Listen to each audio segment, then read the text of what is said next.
So anybody who knows me knows that Halloween and October, they are my favorite time of year. I don't know if it came from growing up in the Midwest and actually being able to see the leaves change, or if it was getting to dress up, be somebody else for a night. The candy definitely was a big part of the appeal, but whatever it is, it stayed with me well into adulthood, which is why when I was choosing what movie did I want to review for my first review, it obviously had to be something with that Halloween season. So I chose The Ghost and Mr. Chicken. What is this movie? You've never heard of it? Not surprised. It's a Don Knotts movie from the 60s and falls smack in the middle of that horror comedy genre. Definitely leaning more into the comedy than the horror. I would say it's similar to the Abbott and Costello movies of the 40s and 50s, although I think they actually did lean a little bit more into the horror and sort of the jump scares of the time. This one's a little horror light, but it's following in that same grand tradition. So without further ado, let's talk about it. Let's talk about the plot a little bit first. So we open up on Luther Heggs, played by Don Knotts, driving in his car at night through the sleepy town of Rachel, Kansas. Population unknown, but probably about the same as Mayberry. While driving, he hears a woman screaming, "Help, help, murder." And he's a gentleman, so he pulls over to see what's going on. Grabs his camera, he's ready to go, figure out what's happening. She's like, "Calvert Weems is dead. We did see a 2x4 come out of a bush and hit him on the head." So, there's a basis for this. So he jumps out, he's taking close-ups of the 2x4, he's talking to the lady, he's like, "What happened here? What did you see?" And after she says bam right on the head about 8 times, hysterical, he screams at her to calm down because, he's a gentleman, but he's also a guy in a 1960s movie, so he's doing his best. So he heads over to the courthouse. He's like, "I got photographic evidence. Calvert Weems was just murdered. Like, this is what happened. She was an eyewitness." And then Calvert Weems walks into the courtroom. Turns out his wife was just really tired of him coming home drunk and decided to wait in the bushes with a 2x4 and smack him on the head as he was coming. Because again, this is the 60s and that's just how they handled their business. So Luther is obviously a little bit humiliated. He is made fun of by one of the actual reporters at the newspaper, because as it turns out, he's not a reporter ready to get the scoop. He is a typesetter, which I don't know what I thought people were doing in the 60s for newspapers, because they did not have the computer technology we do now, but I definitely didn't still picture somebody individually setting the type for all the pages. I was born in the 90s. I don't know what to tell you guys. But anyway, Ollie, the actual reporter, who is like a grade A jerk. Picture that top dog, head of the football team, like, I got all the chicks in high school and I'm riding that for the rest of my life. That's Ollie. So he's immediately just like, I'm gonna spread it all over town that this guy thought somebody was dead and didn't check the body for a pulse or investigate any deeper. What a hack. Which is just so sweet. He's also dating what seems to be the only eligible woman in town, Alma, who is just very sweet, very clear that Luther has a crush on her, and she's just way too nice for Ollie. So the next day at the newspaper office, we find out that this happened out in front of the old Simmons mansion, which 20 years ago, a grisly murder-suicide happened, and it's been abandoned for the last 20 years. Now, how Luther did not know that, living in this town, is a little bit of a mystery. Because typically when there's the old, creepy, abandoned house, you know why it's old, creepy, and abandoned. But exposition. So that's explained. He's like, I'm not afraid of haunted houses. Not a thing, not an issue. So at this point, the editor of the newspaper, George Beckett, is like, well, we gotta do something great for the 20th anniversary of this grisly town murder-suicide. So what are we gonna do? And Kelsey, the Irish janitor who also works at the newspaper and seems to be like Luther's close friend down in the basement, is like, oh, well, somebody should spend the night in there. So George is like, oh, Luther, like, are you afraid of ghosts? And Luther's like, no. He's like, great, we want you to spend a night in the Simmons mansion and then write a newspaper report about it. And he's like, I mean, this is my chance. I'm gonna get everything I ever wanted. Like, I'm gonna get out of the basement and I'm gonna get to do stories. So he's like, yeah, let's do it. Let's make that happen. So he shows up at the mansion at midnight, ready to go, ready to do this. He's got his sleeping bag and a flashlight, so he's good to go. So he gets in, because apparently we just break and enter in this town. It's just a wild game of double dog dare you, leading into a little B&E. So he comes in, and we start to get some spooky things happening. We get the Victrola in the basement just turning on its own. But, you know, he could have bumped it or something, you know. That's plausible. And mayhem just kind of ensues. Mayhem of the 1960s light comedy variety. But we've got blood coming out of portraits. We've got organs playing by themselves.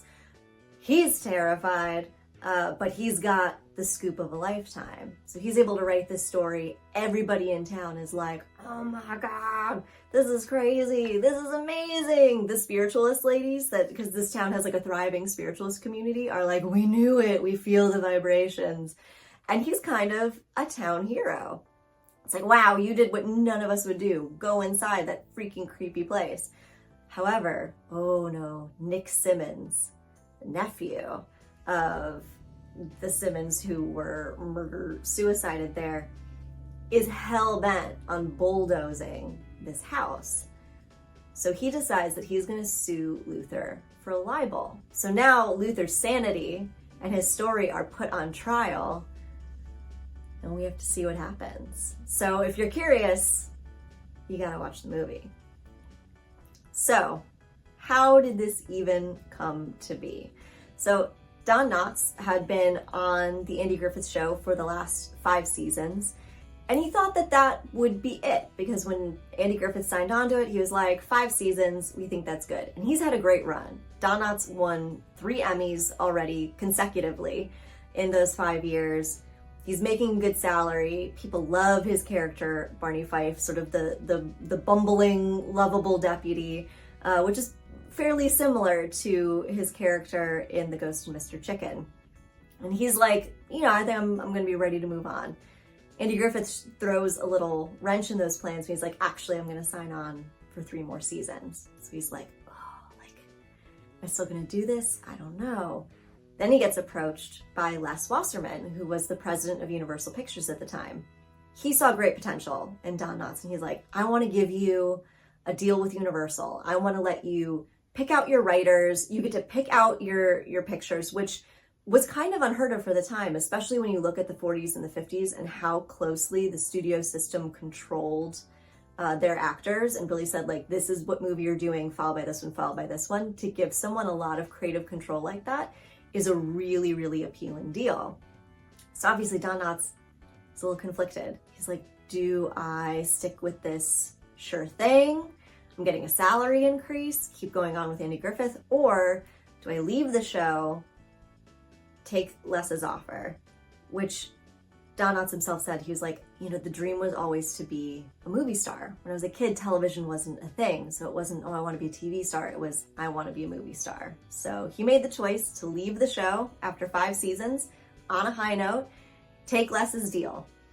Now he needs to find a movie to do. So he thinks about it. He's like, oh, wow, you know, there was an episode in Andy Griffith called The Haunted House where Opie throws the baseball through a window of a purportedly haunted home, and Barney has to go in and get it and then gets scared by what he thinks is a phantom. He's thinking to himself, yeah, people really like it when I'm scared. Let's do a movie about that. So he approached 2 of the writers who were at Andy Griffith at the time. Everett Greenbaum was one, And then I do have notes here. I have multiple jobs and I don't love teleprompter, so I do have to double check that information really quick. And another writer, but Evergreen Mom was one of them. And he was like, would you guys be interested in writing me a feature film during the hiatus? And they were like, yes, we would. So they got together, started putting together this story, which was originally called Running Scared, but then decided to change it to The Ghost of Mr. Chicken as a play on the dramatic film The Ghost and Mrs. Muir. Andy Griffith also contributed to the script. He was a big fan of Don Knotts and really admired his work and wanted this to be a success. And so he sat in as well, contributed some of like the best comedy, not the best, but contributed some of the comedy gags that ran through it. Didn't get paid for it, didn't get credited for it. This was really just like, I'm doing a favor for a friend.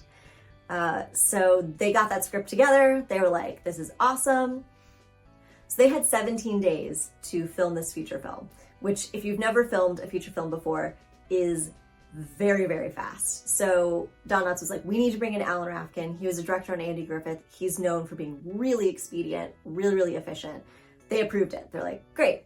So he adds another of the Andy Griffith team to the roster. He also adds a bunch of other actors. Calvert Weems, who plays, who is the town drunk in this film, also was the town drunk in Andy Griffith. So typecasting will get you far, my friends.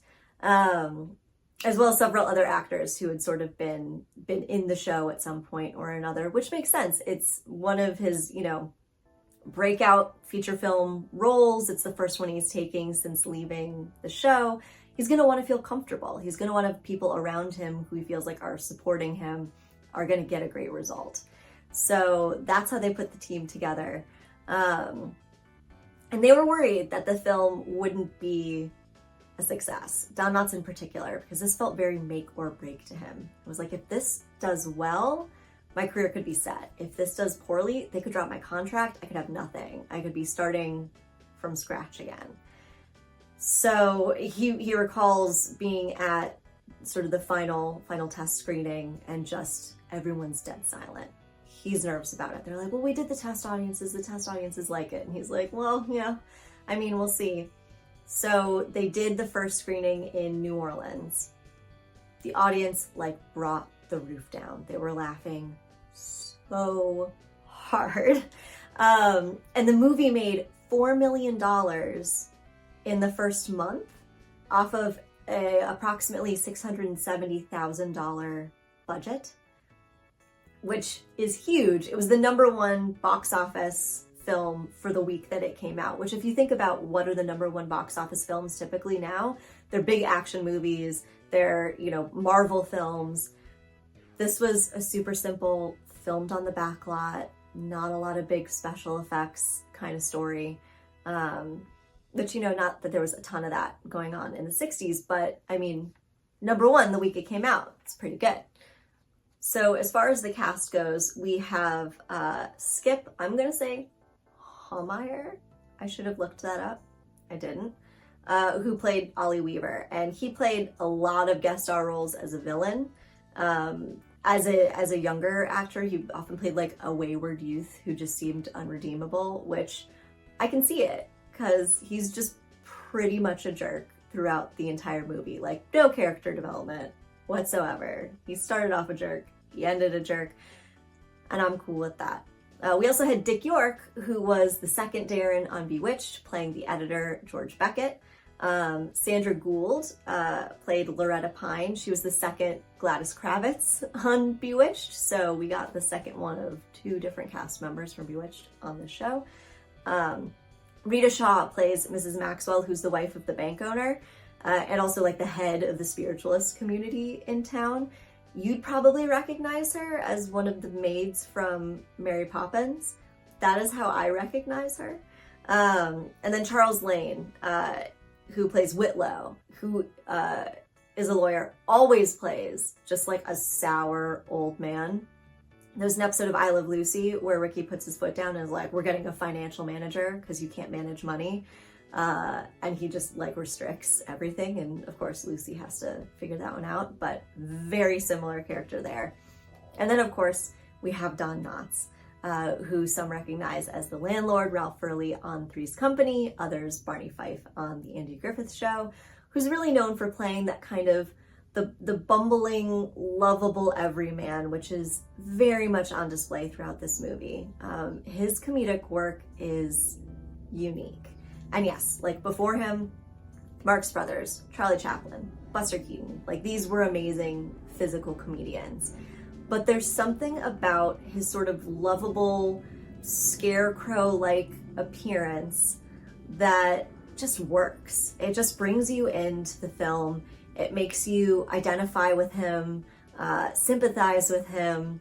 And so you're laughing with him in a way, not at him. I mean, you're kind of laughing at him, but you really feel for him when things aren't going his way. And you're rooting for him with the girl. You're like, come on, he's a weird choice, but a good choice.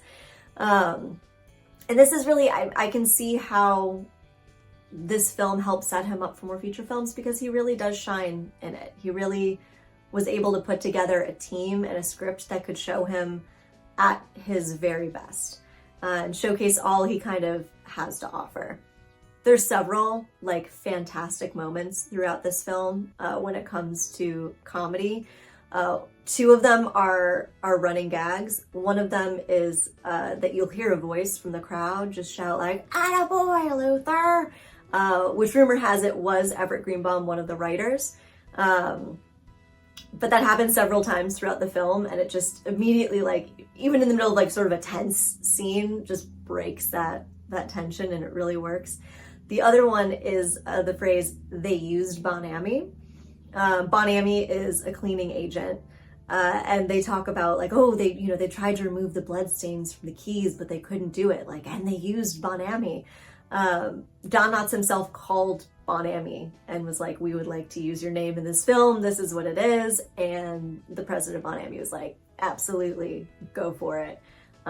We would love to have some more publicity, which Bon Ami, I've got like a canister of it in my cupboard right now. It's still around. It's definitely like an old school remedy, but it's around. So those are two of the great ones. There's also he makes a speech at like the Chamber of Commerce and goes to talk about what a hero is and just stumbles his way through this speech, loses his papers at one point because he's just shaking so hard having to make this speech to the audience, and continually use the word clarify. Whenever he's at a loss, he's just like, let me clarify that.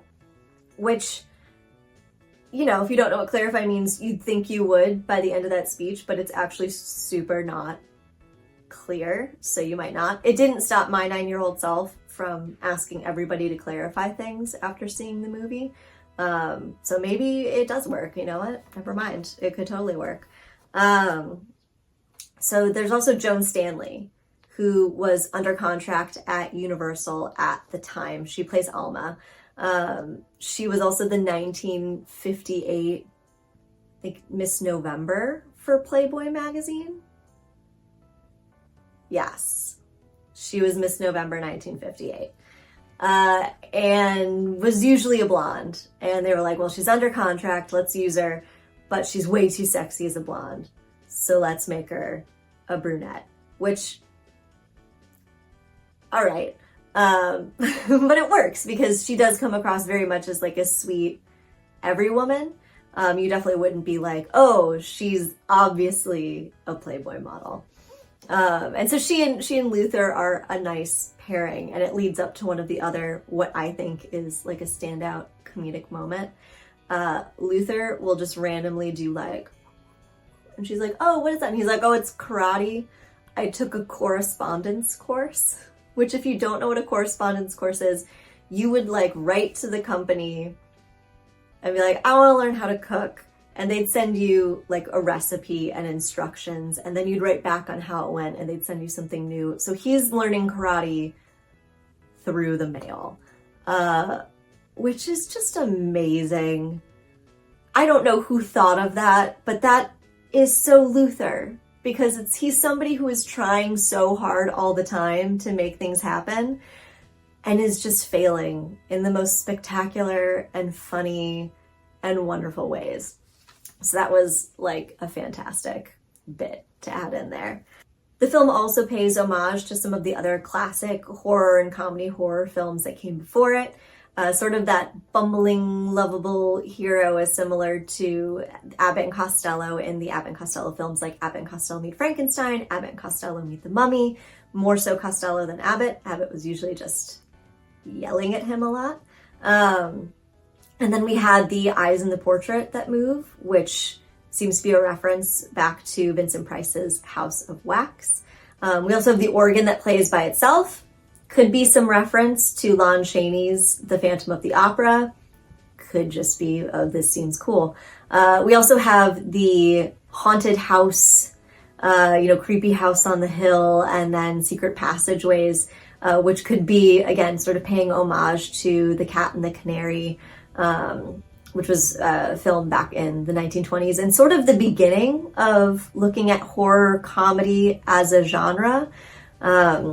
You can really see the evolution all the way from there to, the Scream movies of the modern day, and the way that you can have that interplay between the comedy and the horror, where the comedy helps to it regulates your heart rate, it puts you at ease, it breaks the tension, but in bringing you back down to sort of that baseline, it's able to spring you right back up again when something scary or unexpected happens. So it's a great vehicle. It's why you will see in a lot of even just true horror movies, just like little moments of comedy sprinkled in, because it makes those horrific events even more impactful. So all in all, it's a great film. It's not going to win any Oscars were it to have been released today, but it's fun.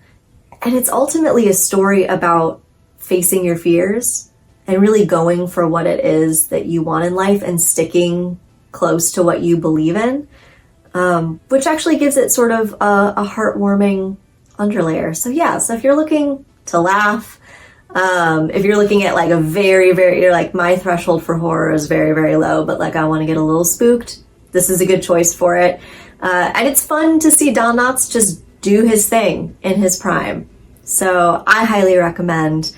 Thank you for tuning in, watching, fast forwarding through whatever you didn't like, and I'll see you next time.